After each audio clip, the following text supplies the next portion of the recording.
No hojte, toto bude trošku ťažšia kniha, ale skúsime. Sitchin bol voľný obchodný manažer.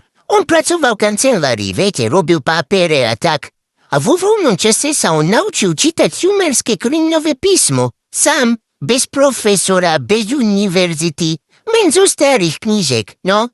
A potom prišiel s teóriou, ktorá zmenila celú alternatívnu históriu. Pred 450 000 rokmi pristali na Zemi mimozemšťania z planetu Nibiru. Potrebovali zlato. Vytvorili nás genetickou manipuláciou, aby sme to zlato ťažili.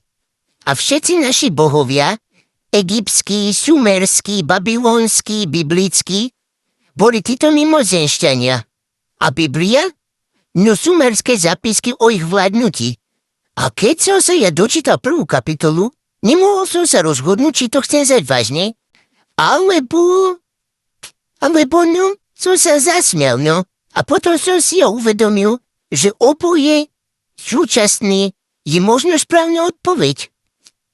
Zechariah Sitchin, 1920 až 2010, narodil sa v Azerbajdžane, vyrastal v Palestíne a on študoval ekonomickú históriu v Londýne. A potom pracoval 10 ročia v lodnom biznise. Normálny život, klasika, no. A paralelne sa učil sumerčinu, kríňové písmo, jeden z najťažších jazykov pre dešifrovanie. A v roku 1976 vydal 12 planet. Prvý diel série Earth Chronicles, 8 knih, milióny predaných kusov, preložené do 25 jazykov.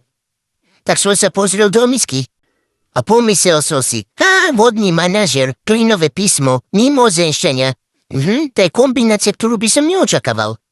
Ale viete čo, poďme k obsahu, lebo obsah je to, čo mňa zastavilo. Sitchin začína Sumermi, civilizáciou, ktorá vznikla v Mezopotámii pred 6000 rokmi. A hovorí, no, pozerajte na to. Títo ľudia vedeli o vesmíre veci, ktoré by nemali vedieť. Vedeli o planetách, ktoré horým okom nevidíš. Vedeli o orbitoch, o rotácii Zeme, a to 4000 rokov predtým, ako to objavila moderná veda.